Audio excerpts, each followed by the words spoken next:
Mike, I know you've done this many times over during your career, talk about your background and all that, and I think it would be an appropriate place for us to start here. Even though some of those listening have been fans of yours a long time and may know something about your life, there are always new people entering bodybuilding, and I'm sure they would like to know something of your past, anything you consider relevant or important. You're right, Dave, about people entering this field all the time. As a phone consultant, I receive calls from individuals literally every day who only recently picked up a barbell for the first time, and which augurs well for the future of this industry, by the way. These novitiates usually know little or nothing about mine or the sport's past, and since my life is so intimately bound up in bodybuilding, relating my past may teach them something about the recent and not so recent history of the sport. Dave, I was born on November 15, 1951, in Germantown, a small town outside of Philadelphia. At the age of 2, my family moved to another small town in Pennsylvania, Ephrata, which was and is predominantly a farming community.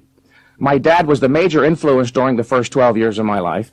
Although he wasn't intellectually oriented himself, he went to some lengths to inculcate in me the values of education and knowledge. When I did do well in school, for instance, he would reward me. There was one occasion when I received all A's on my report card, and he gave me a baseball mitt, and another one when he gave me a $20 bill. He started me out correctly, as now I am a proud and successful capitalist, except for the very beginning, the first day of kindergarten, when I locked my mother out of the house to prevent her from entering me into school at all. I did rather well. You locked your mother out of the house? Yes, Dave, I was a very shy child for a number of years. I spent much of my time alone at home, rather introverted, not accustomed to being around other children. So upon learning I had to go sit in a classroom all day with others my age, I rebelled. I'll never forget, as my mother walked out the door holding my hand to take me up the street to the first day of kindergarten, I all of a sudden bolted back inside and locked the door. It never occurred to me that she'd have a key, but my next remembrance of that day was my mother walking into the classroom where all the children were seated, carrying me wailing under her arm. So your rebelliousness has a long history. My rebelliousness? What do you mean by that, Mr. Prokop? Well, I must say, Mike, a good part of your career seems to have revolved around questioning tradition, the establishment, and what so many merely blindly accept. Yes, Dave, that's true. In fact, the first ad I ever ran in 1977 to sell my books, I advertised myself in bold print as bodybuilding's foremost iconoclast. Iconoclast means literally image breaker. While every other top bodybuilder uncritically, unquestioningly accepted the Weider-Schwarzenegger dogma, which had and still has individuals training up to 4 hours a day, I, upon hearing the truth as told by one Arthur Jones, discarded that junk immediately, and I've never sacrificed my view of the truth. Yes, Dave, I was a rebel, am a rebel, and always will be, albeit no longer blindly rebellious, as I was often in my youth. No, not a blind rebel. I now consider myself a radical for the truth. And if my telling the truth makes certain people angry, that's their problem. The truth is everyone's ally, whether each recognizes it or not. And if the truth hurts anyone, that individual is at odds with reality and is philosophically, psychologically in a bad place. I decided some time ago that I am not on this earth to win a damn popularity contest. Let me note here again that my father was a major influence, Dave. It was from him that I learned something valuable about integrity early on.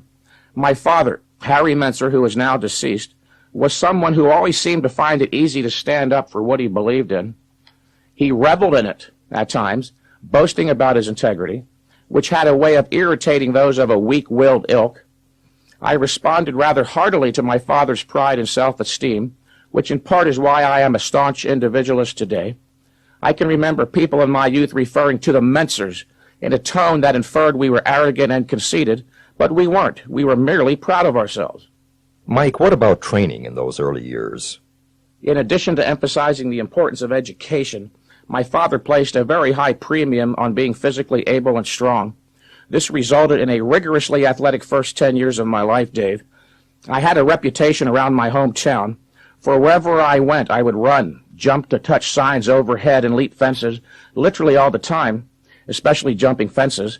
There were times when I would jump fences seemingly almost all day long, looking for ever higher ones to challenge my ability, and I never missed, believe it or not. I had a remarkable leaping ability. I also swam very well, especially the freestyle, in which event I beat the best fellow on the community swim team after receiving a special invitation to try out. I gave up swimming almost immediately, however, as they had us swim so many laps in practice I simply couldn't believe it. I truly was overwhelmed by the amount of work they expected.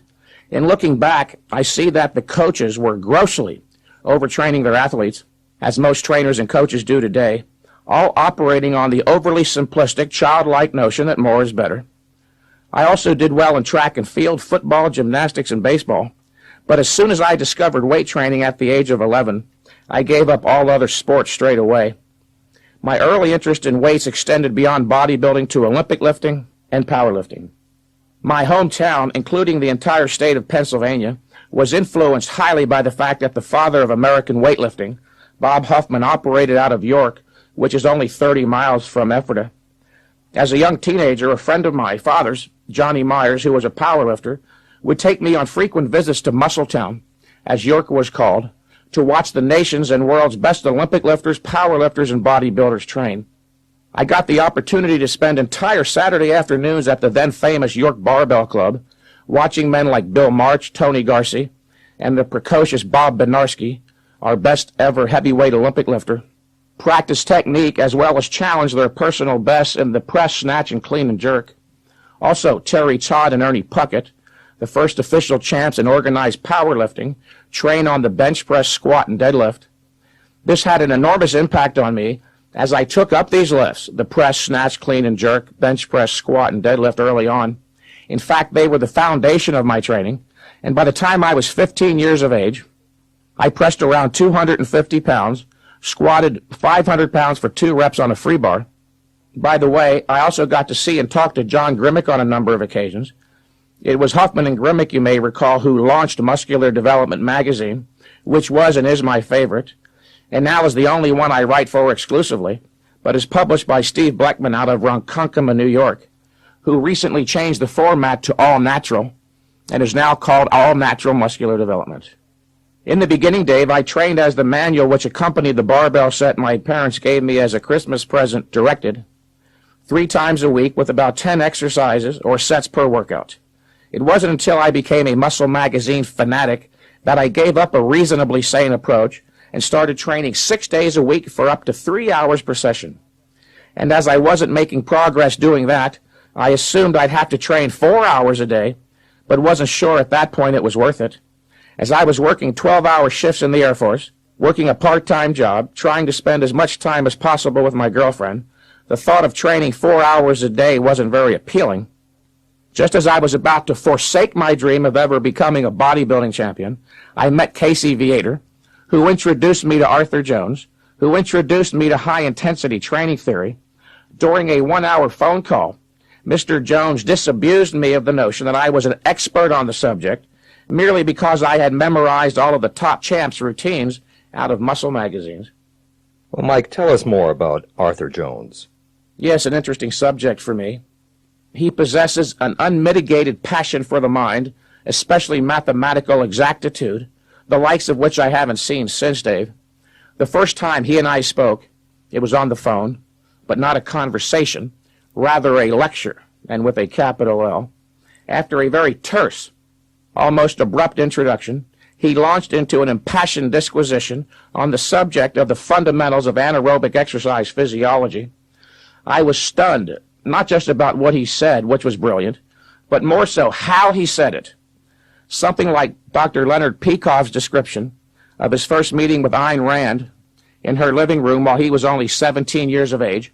This man, Arthur Jones, was willing to spend considerable time explaining to a complete stranger, in the clearest, most objectively precise manner, the essence of anaerobic exercise science. Dave, it seemed like the fate of the entire world hinged on his summoning every scintilla of cognitive energy, wringing every bit of intellectual clarity possible from himself. And the reason he did it, in addition to enjoying the experience of achieving that level of intellectual precision, was because I was sincere, an intelligent yet ignorant and sincere 20-year-old. And as Dr. Peikoff also said about Ayn Rand, that he never expected to meet another individual again with the likes of her intellectual passion, I suspect I'll never meet anyone quite like Arthur Jones again. That is one of the most insightful stories I've ever heard, both about Mike Mentzer and about Arthur Jones. Certainly unique. Well, Mike, thanks for sharing that. But now, what about Steve Bleckman?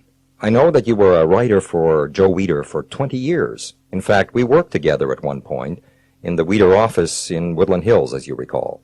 What happened? After 20 years, all of a sudden, you're off and working for Steve Bleckman. I originally moved, Dave, to Southern California 20 years ago at Weider's invitation to write for his magazine Muscle Builder, which now, of course, is Muscle and Fitness. The first few years, Joe and I got along extremely well.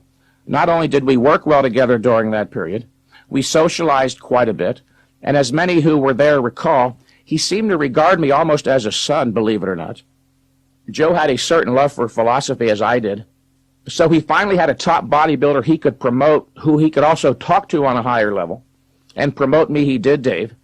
There were as many as 4 and 5 of my articles appearing in each issue of Muscle Builder. I was appearing in his ads and was on the cover regularly. Then, in the aftermath of the 1980 Mr. Olympia, I vociferously protested in magazines and at my seminars that the contest was fixed for Arnold to win. This enraged Ben Weider, who talked about it to Joe, and apparently Ben's wrath rubbed off on his brother, and he eventually turned against me. Without belaboring it, Dave, our relationship, that is, Joe's and I's, hasn't been the same since. I perceived a further cooling off of Joe toward me several years ago, after Dorian Yates won his first Mr. Olympia, in fact. Dorian was very gracious at the time to cite me as his idol, and even credited heavy-duty, high-intensity training for building his physique. This was the first Mr. Olympia that Mr. Weider couldn't claim he had trained. At about the time that Dorian had burst onto the scene, I was reaching a creative pinnacle, and my articles in Flex magazine were received. With Dorian giving me credit and Heavy Duty receiving ever greater recognition and acceptance, I believe Joe thought that he had created a monster, a threat to his concept as trainer of champs. But to his credit, Joe still allowed me to write for him. Mike, haven't you trained a few other top bodybuilders? Yes, including Aaron Baker, David Dirth, Roland Kickinger, and David Paul, the barbarian of movie fame. Well, how did they do under your guidance? Extremely well, in fact, Dave. I got Aaron Baker interested after that first WBF contest, where he appeared in the worst condition of his life, having lost 25 pounds of muscle due to chronic, gross overtraining. He was following something called the Bulgarian system, which had him training for up to 1 hour 3 times a day. Very disheartened, he approached me one day and I explained the heavy-duty system. He signed up immediately, and within 6 weeks had regained all the muscle he'd lost plus some, going to an all-time high muscular body weight of 254 pounds, I believe it was. Aaron made progress, Dave, literally every workout for months and months, which aroused the very intense interest of his good friend David Dirth. David embraced heavy duty even more than Aaron, as he loved to train hard, whereas Aaron didn't. David made the best progress of his life, as this was when he put on considerable muscle mass and finally lost the image he had as the scrawny pro.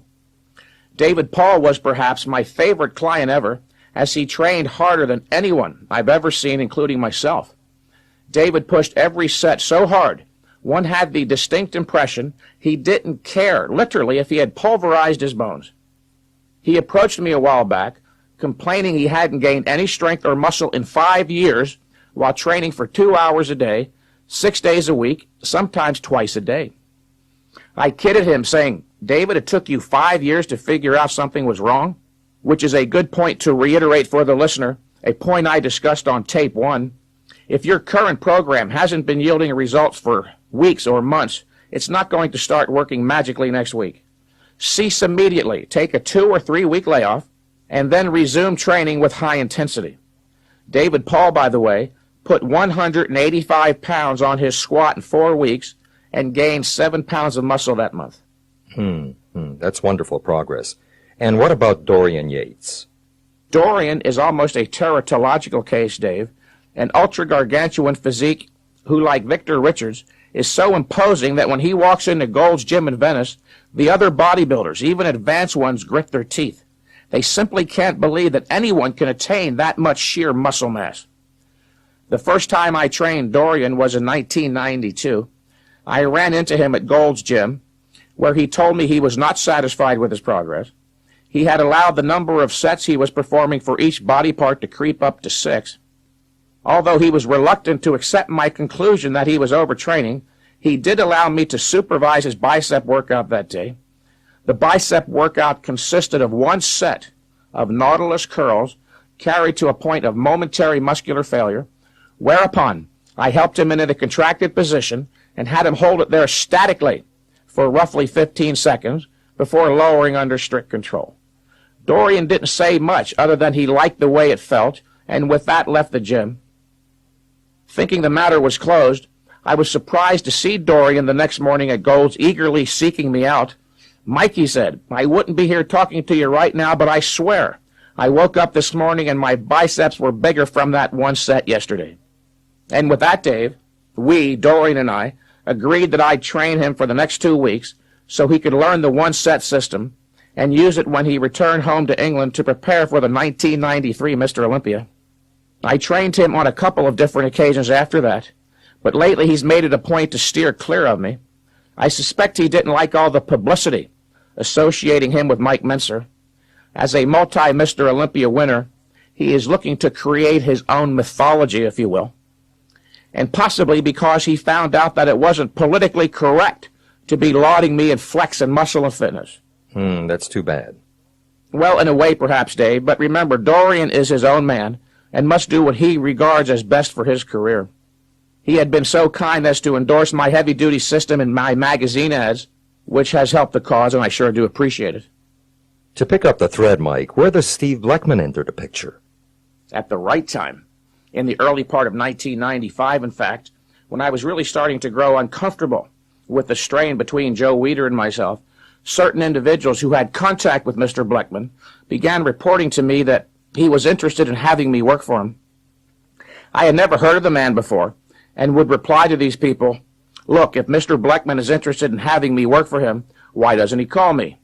And lo and behold, it wasn't long after that I received a phone call. And I'm glad he did call, for we hit it off very well from the outset, and I have no regrets about leaving Weider and signing to work exclusively for Steve and the best magazine on the market, namely All Natural Muscular Development. Mike, I'm glad to hear you and he are getting along so well. Yes, he is an interesting, intelligent, as well as a very decent man, Dave. During the first few of those phone calls last year, we each recognized our strong mutuality of values. In addition to being about the same age, both of us have had a lifelong love of bodybuilding, enormous respect for the intellect and science, and a strong desire to advance the bodybuilding industry's future. In fact, Steve sees himself as the man to possibly direct or redirect the future of this sport or industry. He possesses a restless intelligence and exacting standards that demand ever more complex challenges. He also has enormous resources, including time.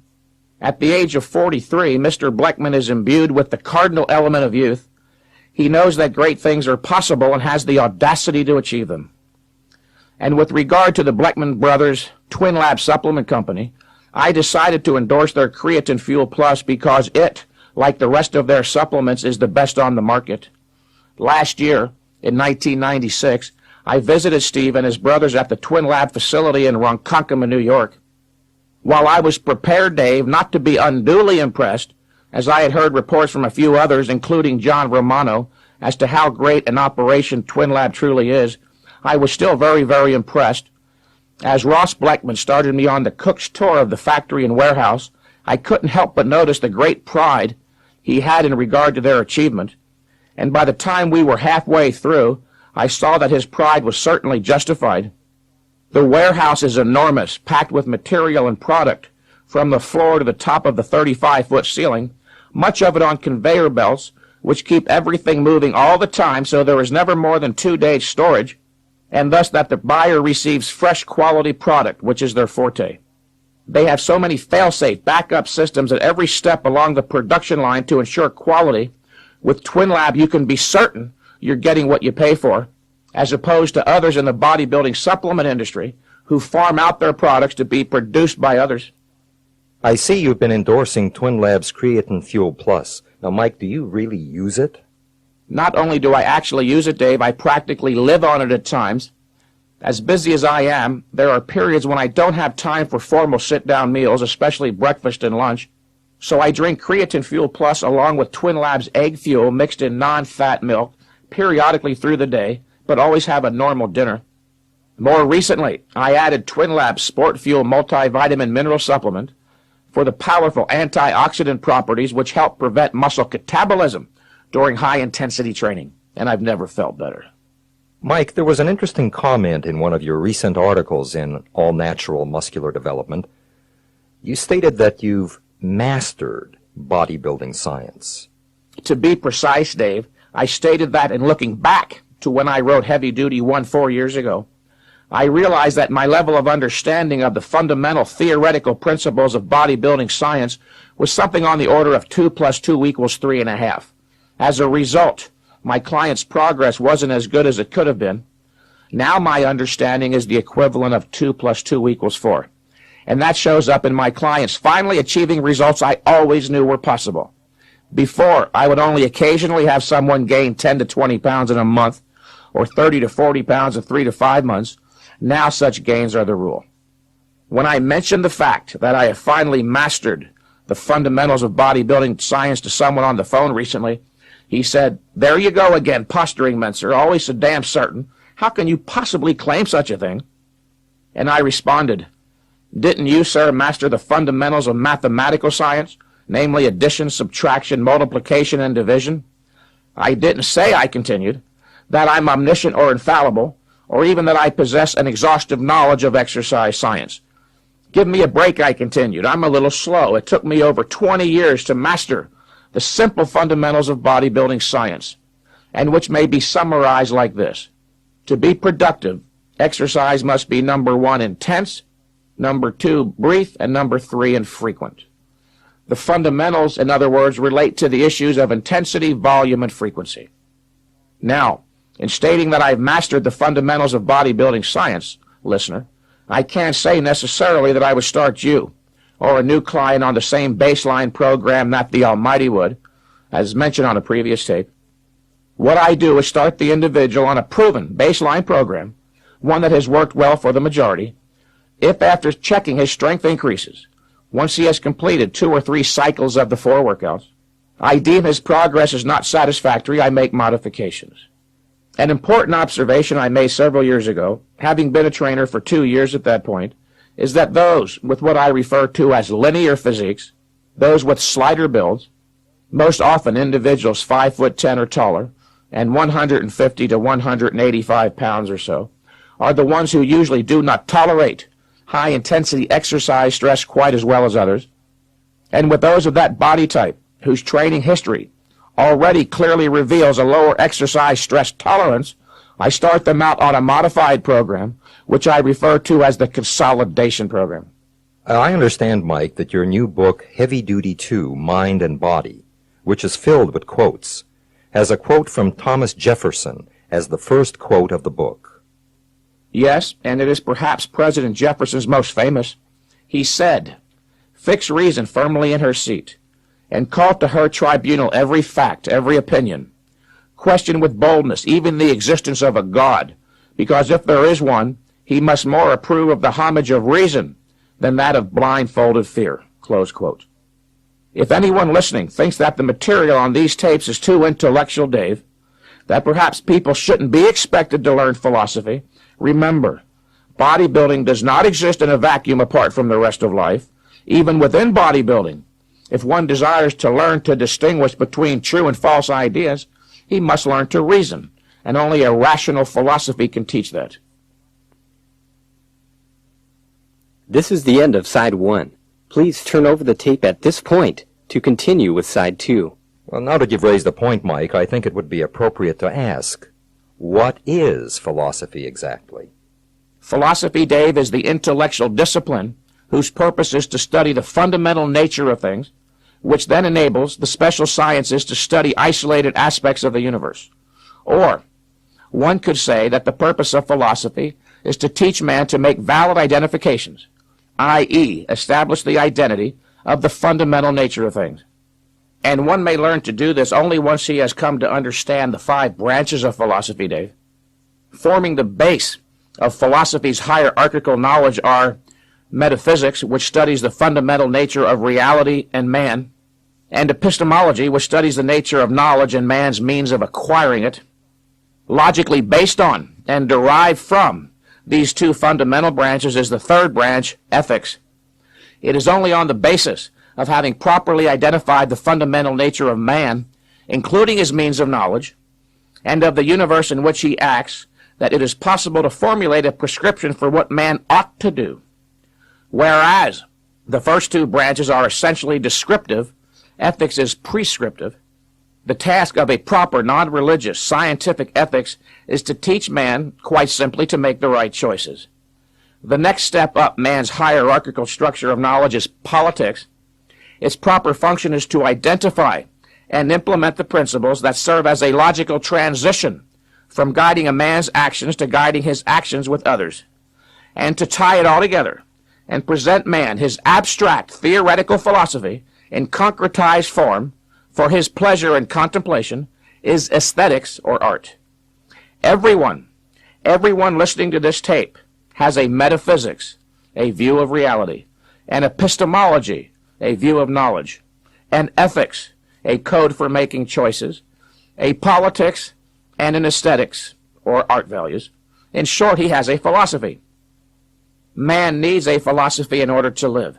The only alternative, Dave, is whether the individual gains his philosophy by chance or by choice.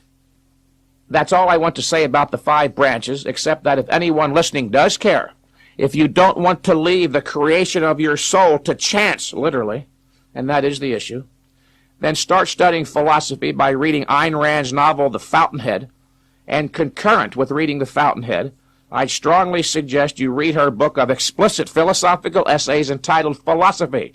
Who needs it? That sounds almost frightening. Leaving the creation of one's own soul to chance.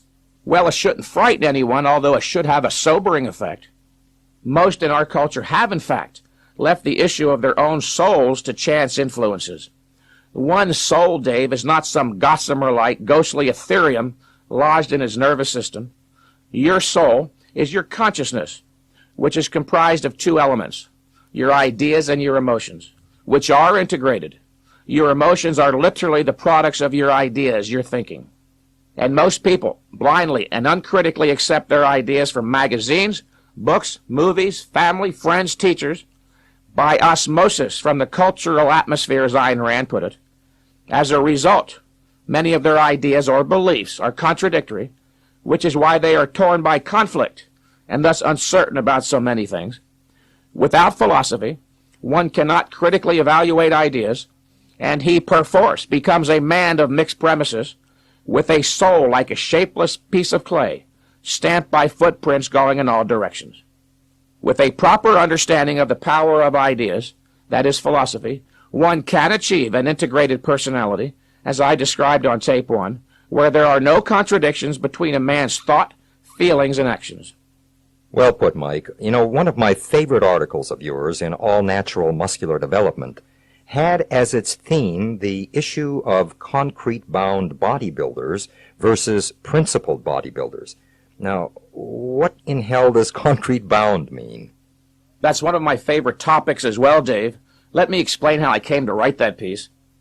I receive phone calls and letters regularly from bodybuilders who are being harassed by others in their gym merely because they are training in a radically different fashion, namely with brief and infrequent high-intensity workouts. They are usually called crazy, and some have even been threatened with physical violence, literally. Dave, there are essentially 2 types of people in the world, those for whom the mind and knowledge matter enormously, who volitionally choose to work conscientiously and achieve cognitive precision and wide-scale factual integration. Then there are the others, the mentally passive, who decided that the effort required to gain a philosophic, scientific, that is, principled understanding of reality, including their own inner life, wasn't worth the effort. And the mentally passive are the ones who have a penchant for calling my clients crazy or even threatening them with violence. Philosophically, these are referred to as concrete-bound mentalities. They are limited to dealing with the first level of abstraction, that is, concepts that refer to directly perceivable or concrete objects such as chair, table, gym, weights, biceps, etc. When confronted with higher-level abstractions, those not referring to what is directly perceived, such as the concept's theory or principle, they shrink away bewildered. You see, Dave, gaining a thorough, first-hand understanding of higher concepts requires extensive mental effort, of the sort that these individuals have spent most of their lives actively evading.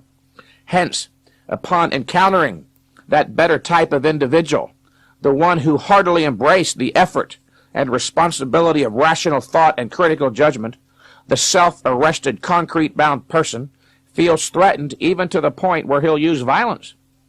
These are the ones who leave the creation of their souls to chance, as I was discussing previously. Which brings to mind one of my favorite statements from all of literature, and it is from Victor Hugo in his novel Les Miserables. Listen carefully, Dave, and I quote, "They were of those dwarfish natures, which if perchance heated by some sullen fire, easily become monstrous. There are souls, which crab-like, crawl continually towards darkness, going back in life rather than advancing in it, using what experience they have to increase their deformity, growing worse without ceasing, and becoming steeped more and more thoroughly in an intensifying wickedness." Close quote. The point here is that either one continues to gain knowledge and progress morally, or he does not, and goes backward. There is no such thing, Dave, as standing still in human life, or stagnating. Either you move forward or backward. Yes, I'm sure we have all heard something to that effect earlier in our life. Yes, and it is an important concept for bodybuilders who desire to mature properly to consider. While the degree one can train to stimulate the growth of larger muscles, of course, is strictly limited, there is no limit to how much knowledge one can integrate, as human knowledge is an open-ended hierarchy. A philosophically motivated individual has the capacity to gain knowledge, to develop intellectually from his first moment of cognizant awareness to his last dying breath.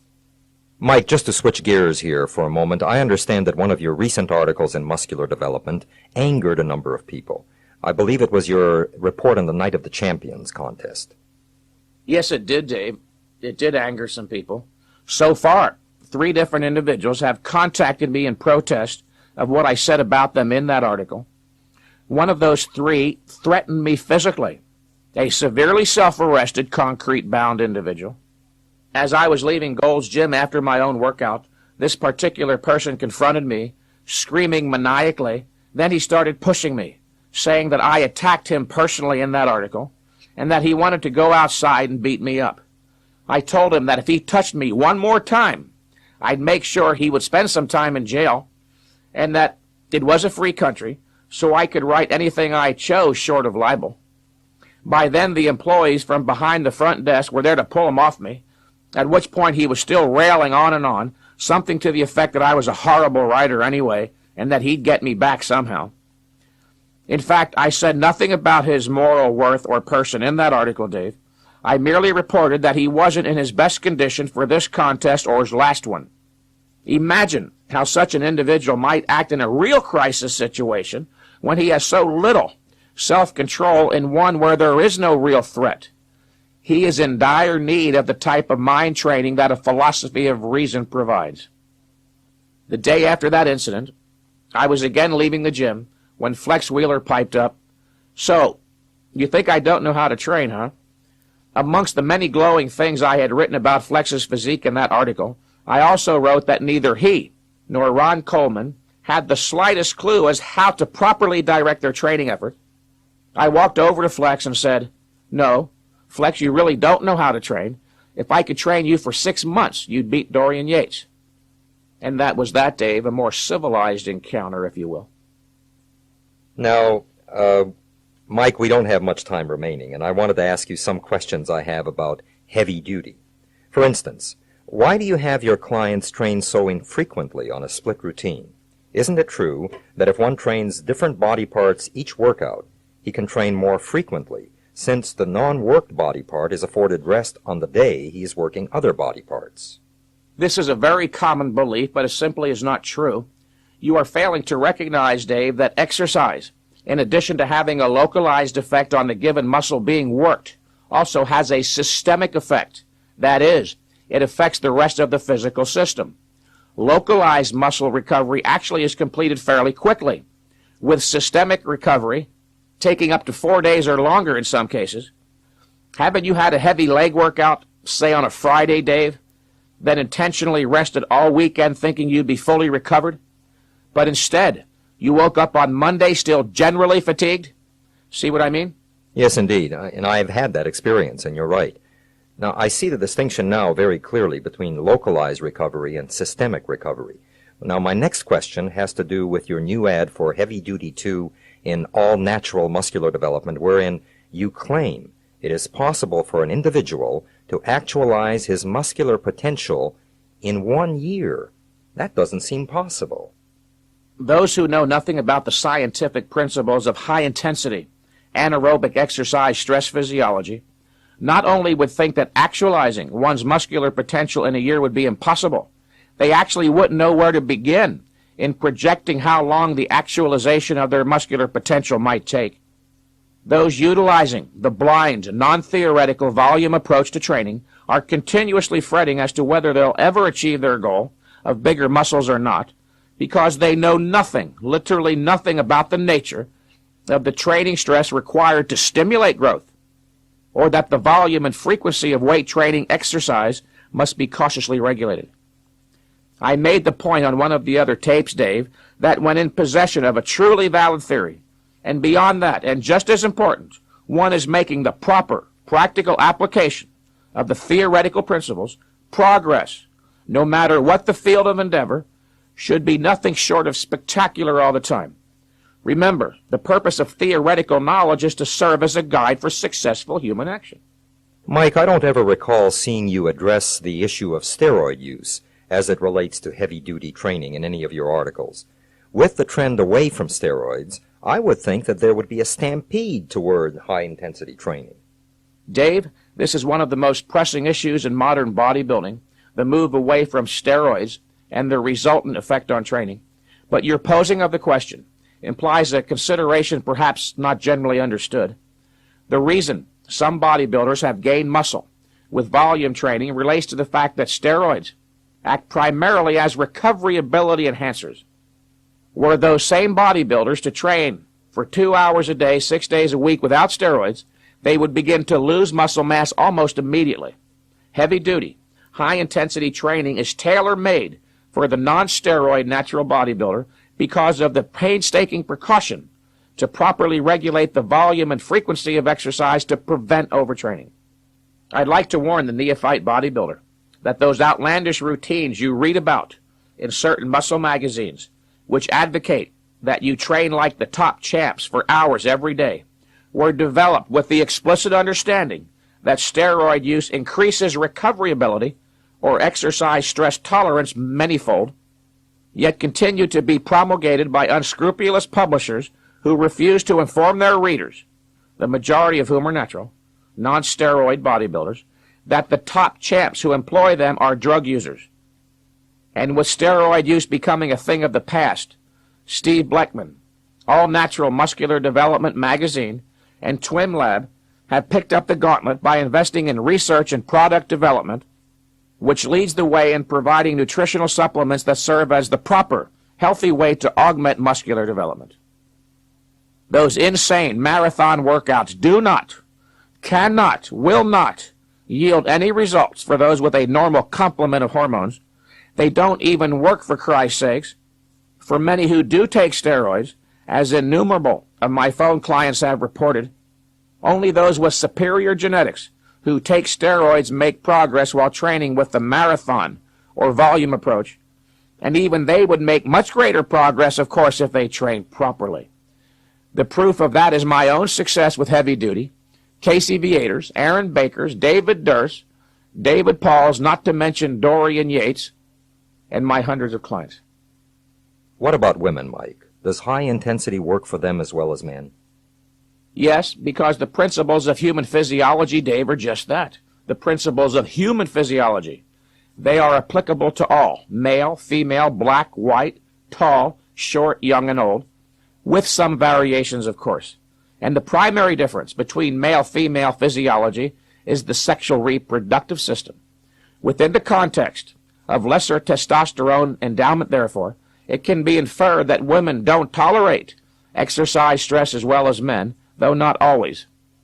I have worked with naturally mesomorphic women who gain better than some men. My advice to women is to follow the advice in these tapes and the accompanying booklet and start with the baseline workout, whether the goal is to become a bodybuilder, a fitness competitor or model, or even just develop optimum fitness for personal reasons. And what about older people?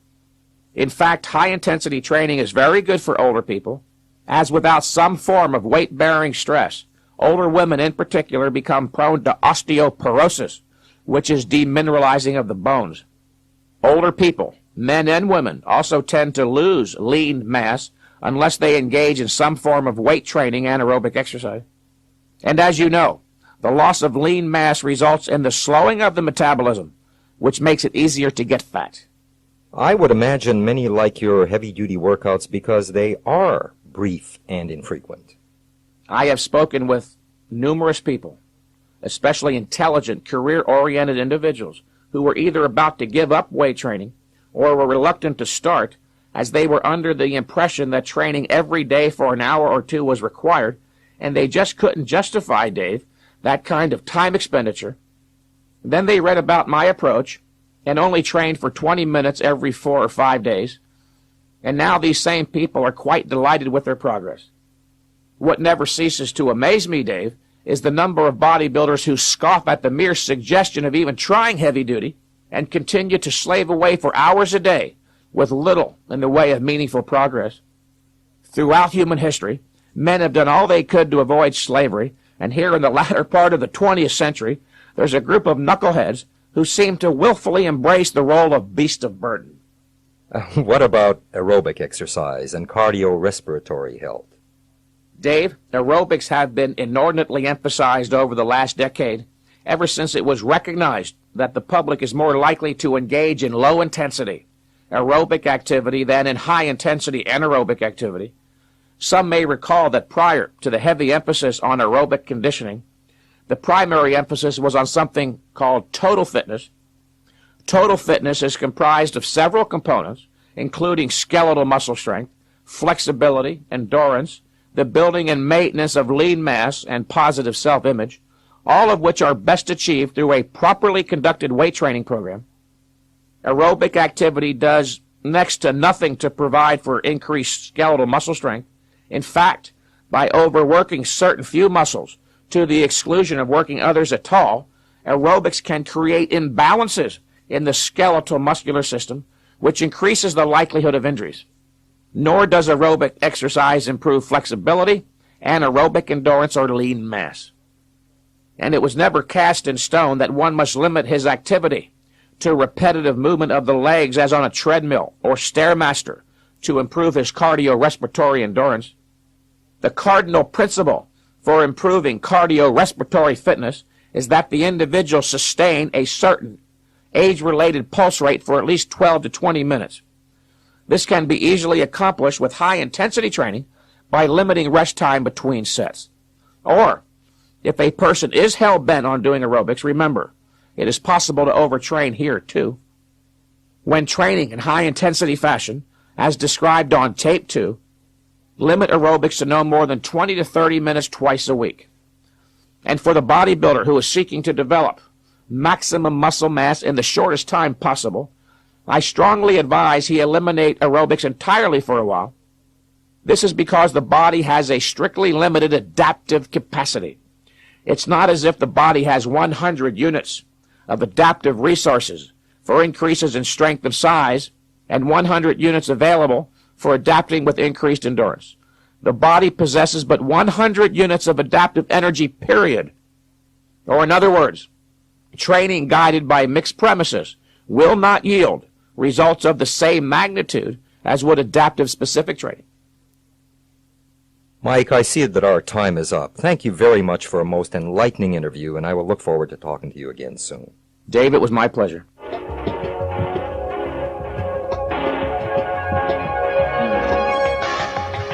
The editors of All Natural Muscular Development are pleased to have been able to bring you these highly informative lectures by Mike Mentzer, who writes exclusively for their magazine. Pick up a copy today, or better yet, order your subscription to All Natural Muscular Development at 40% off the newsstand price by calling 1-800-835-2246, extension 500. That's 1-800-835-2246, extension 500. And remember, keep pumping.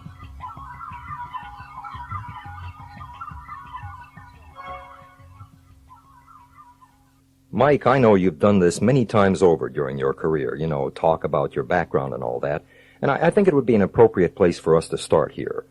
Even though some of those listening have been fans of yours a long time and may know something about your life, there are always new people entering bodybuilding, and I'm sure they would like to know something of your past, anything you consider relevant or important. You're right, Dave, about people entering this field all the time. As a phone consultant, I receive calls from individuals literally every day who only recently picked up a barbell for the first time, and which augurs well for the future of this industry, by the way. These novitiates usually know little or nothing about mine or the sport's past, and since my life is so intimately bound up in bodybuilding, relating my past may teach them something about the recent and not so recent history of the sport. Dave, I was born on November 15th, 1951, in Germantown, a small town outside of Philadelphia. At the age of 2, my family moved to another small town in Pennsylvania, Ephrata, which was and is predominantly a farming community. My dad was the major influence during the first 12 years of my life. Although he wasn't intellectually oriented himself, he went to some lengths to inculcate in me the values of education and knowledge. When I did do well in school, for instance, he would reward me. There was one occasion when I received all A's on my report card, and he gave me a baseball mitt